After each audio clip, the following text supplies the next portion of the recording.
Hello, Monetization Nation. Today, I'm joined by Ryo Chiba. Ryo is an entrepreneur who started a multi-million dollar SaaS company in college using SEO and content marketing called TINT.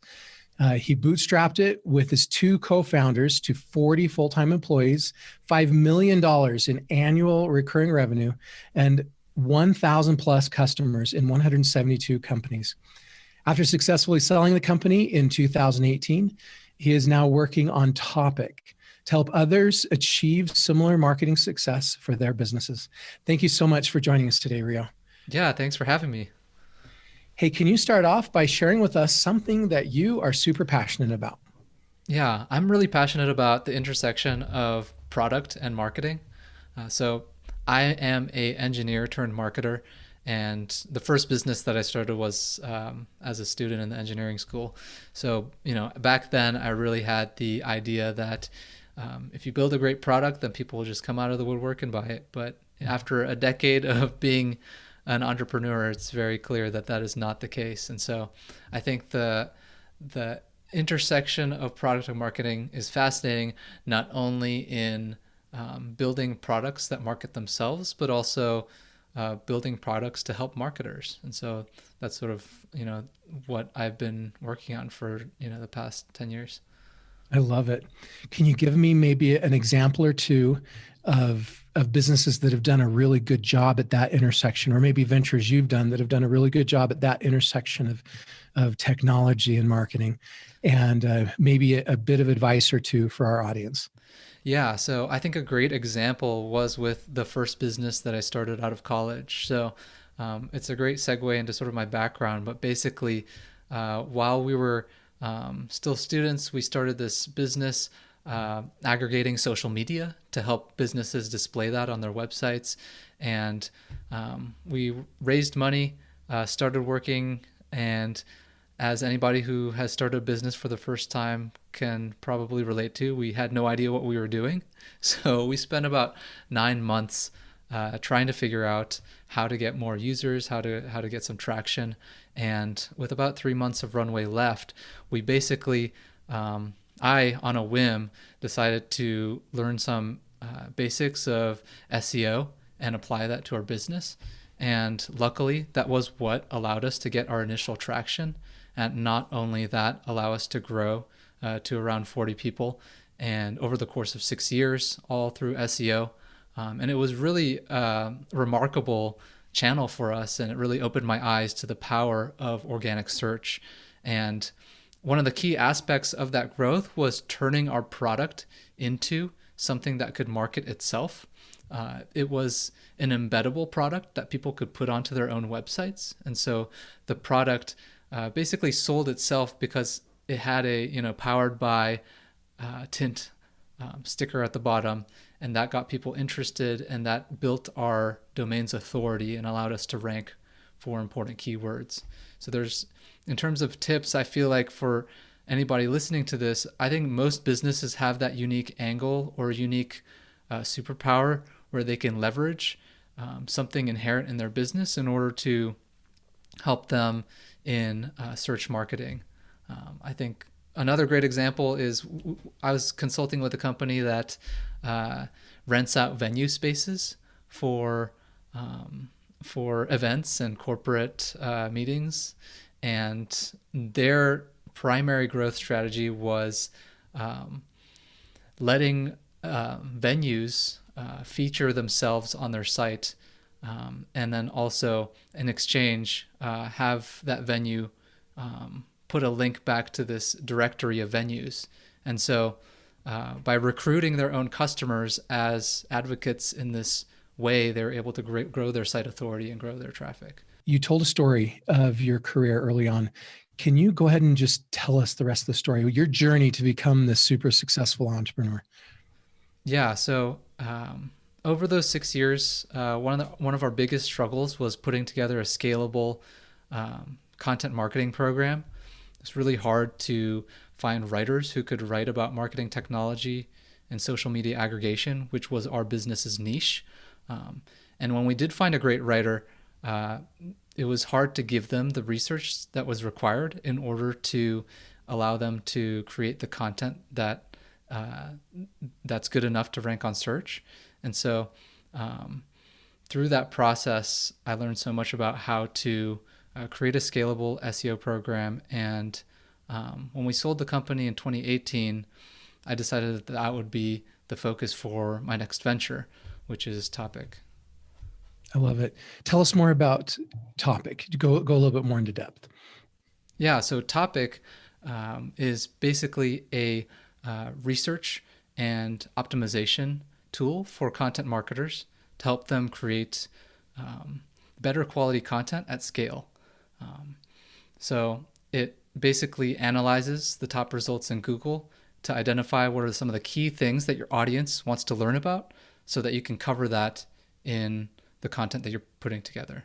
So you can put in any keyword that you might be wanting to write about, and they'll give you niches or angles that you might want to explore, and maybe the right keywords to put in your title to help optimize the results, the chance of success of that piece of content.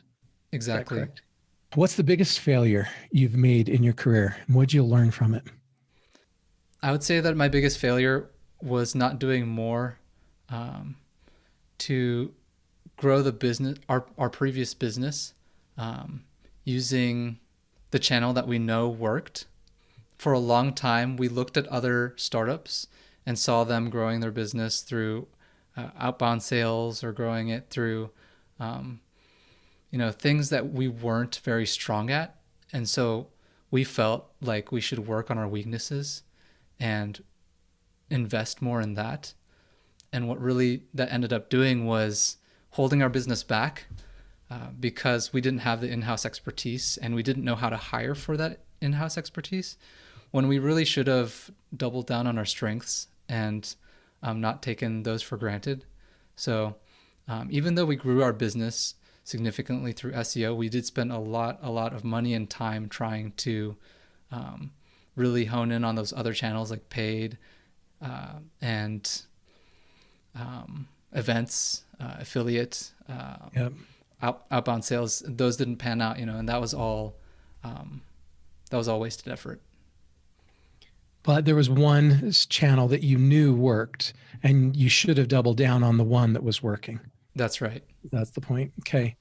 Yeah, that's so true. I look in my consulting practice, the things that have the biggest home runs that I've hit, and it's always been where I tried 20 different things, and one of those things or two of those things did really well, and then you have the courage to turn off those other 18 things that aren't doing well and focus everything on the couple of things that really are doing well.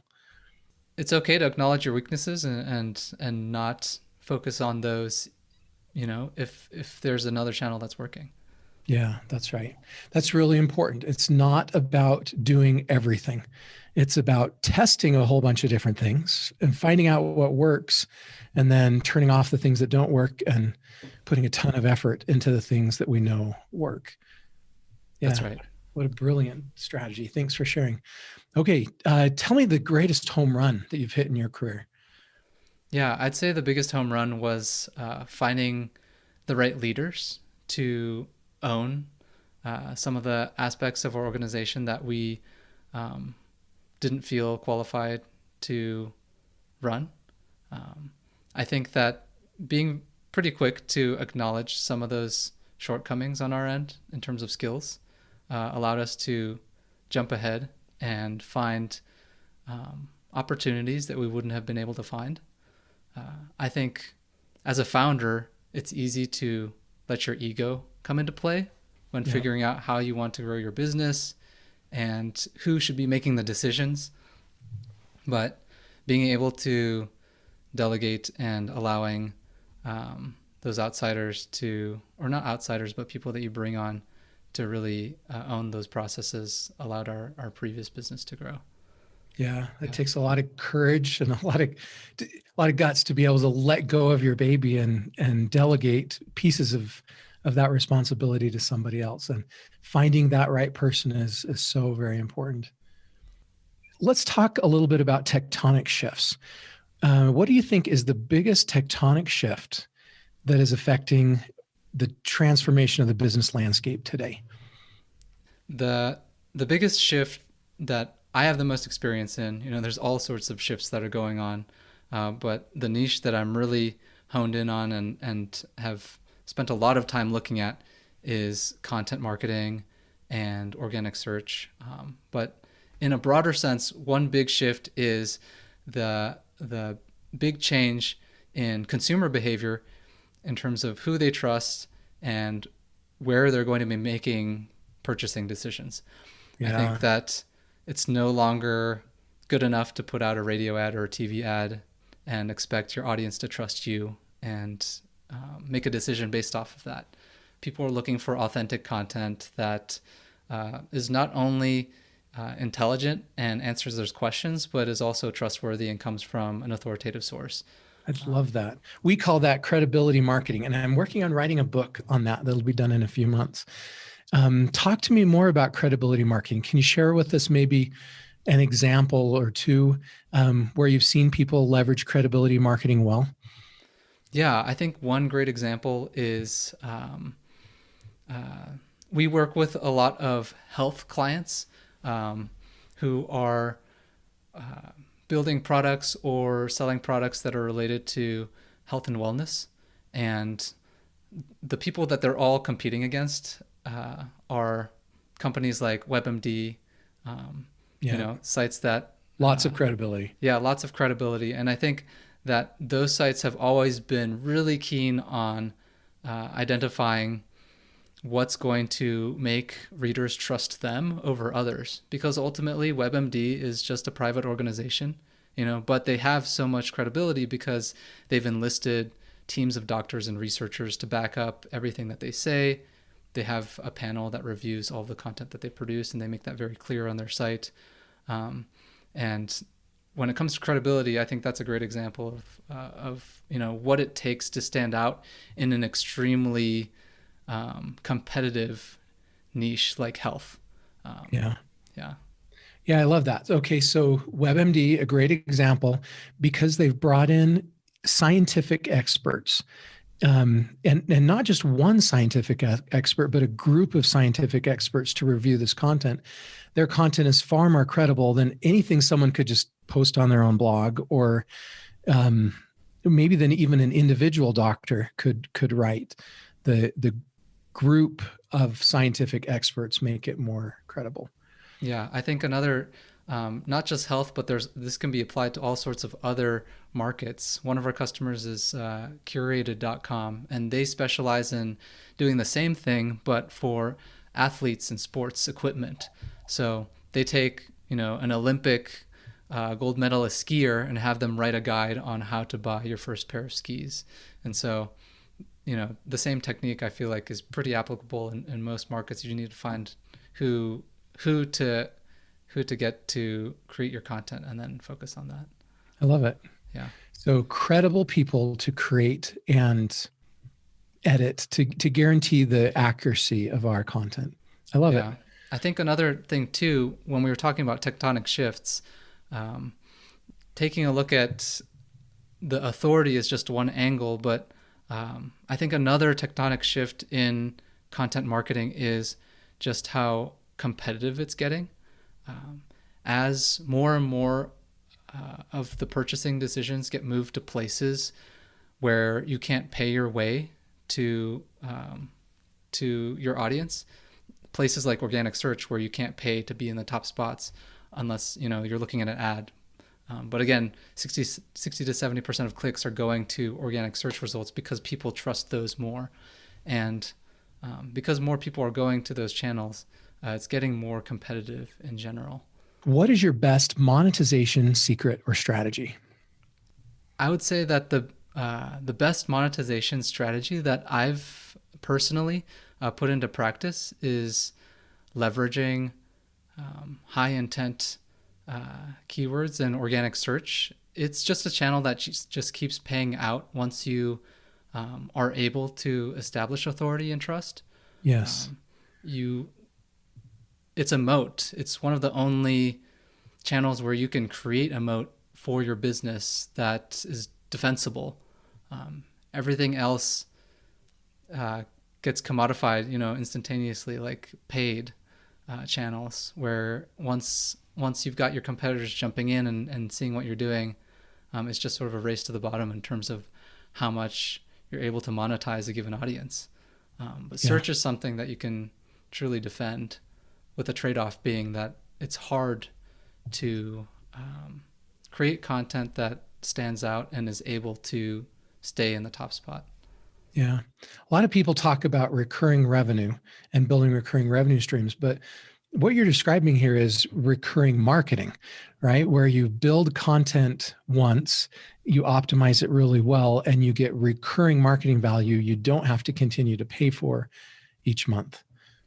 Exactly. I don't think that there's enough being said out there about how much that can make or break a business in Yeah. terms of the unit economics.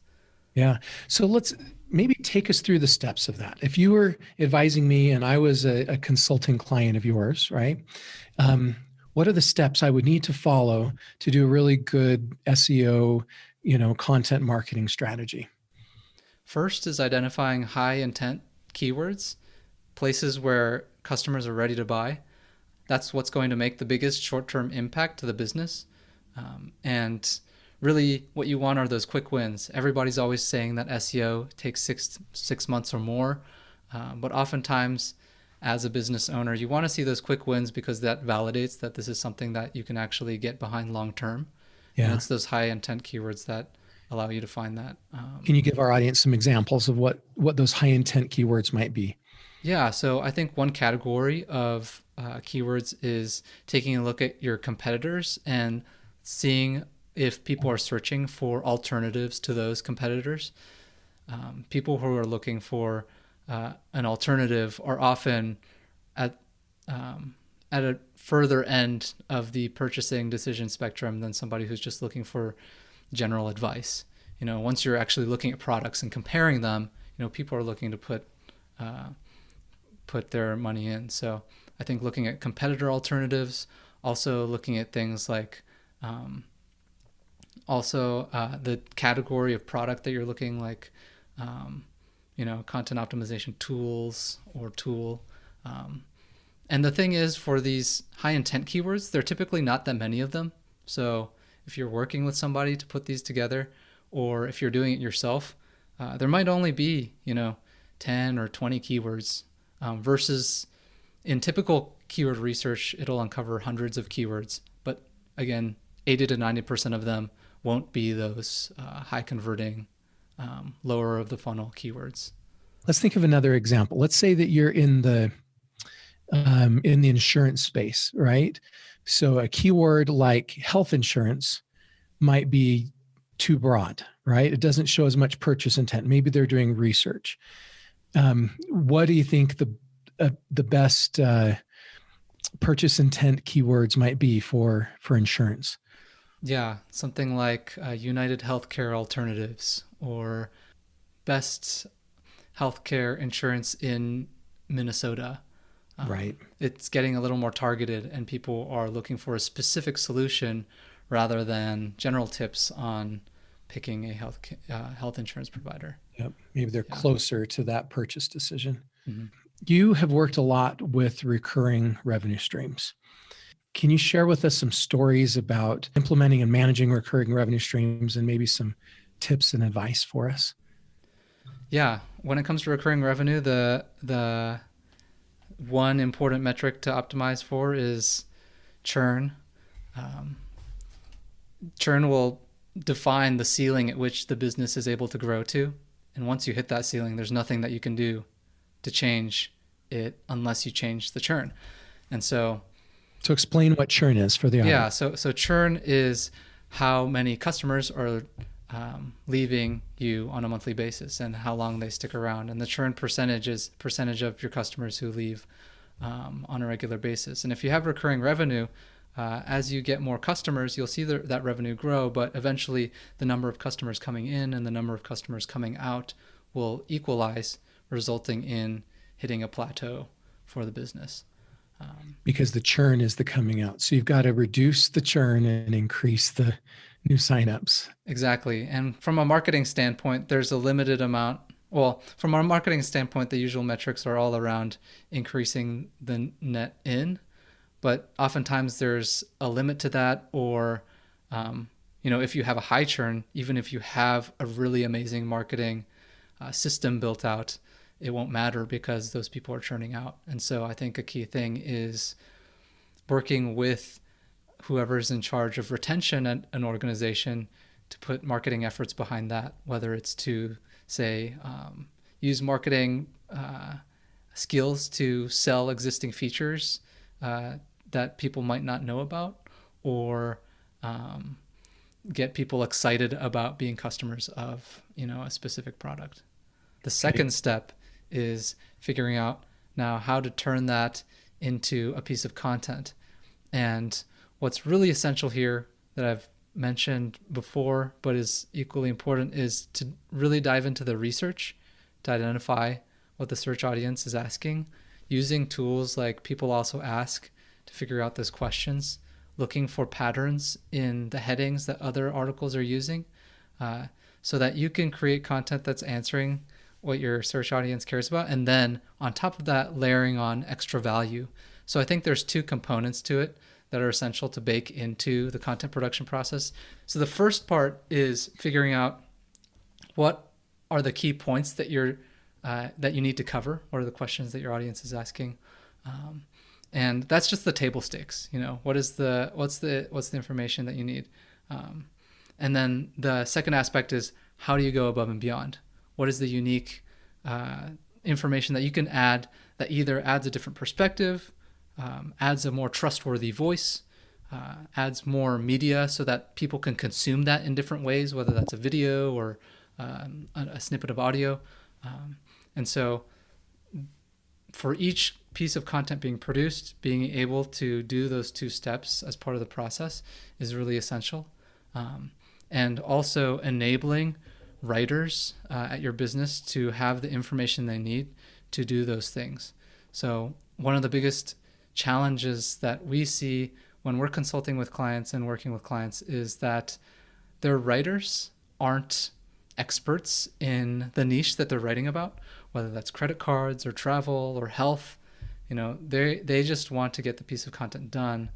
They're not being empowered with the research necessary to allow them to create high quality content. So that is what our product does, is it helps automate that process and gives them a content brief that they can then use to see what are the key points that they need to make.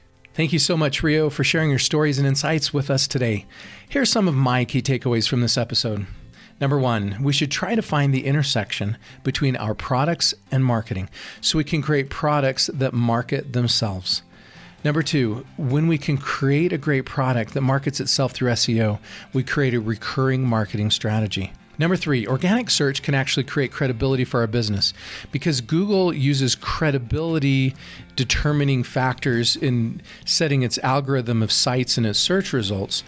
People actually trust more the sites that Google says are more credible and shows higher in those search results. Number four, to increase organic traffic and create a recurring marketing strategy, we should start by finding high intent keywords. Number five, once we have found the high intent keywords, we can turn them into content. Number six, one big shift is the change in consumer behavior in terms of who our customers trust and where they're going to be making purchasing decisions. We can increase our credibility by ranking high in organic search results. Number seven, we can gain credibility by including credibility sources in our content. Number eight, we need to make sure they have the necessary research and information to write good content to optimize SEO. To learn more about or connect with Ryo, you can find him on LinkedIn or visit his website at usetopic.com. And there's links to both of those sites in the blog post for this episode at monetizationnation.com. You can get my free ebook about passion marketing and learn how to become a top priority of your ideal customers at passionmarketing.com. You can also subscribe to Monetization Nation on YouTube, Instagram, Twitter, our Facebook group, and on your favorite podcast platform. And if you received value from this episode, I'd be very grateful if you commented on, liked, and shared it. Thanks for joining me for this episode. I wish you success as you increase your organic traffic from search engines. Do you want to become a better digital monetizer? To receive great monetization stories and secrets, please go to monetizationnation.com and join free. And if you liked today's episode, please subscribe to the show and share it.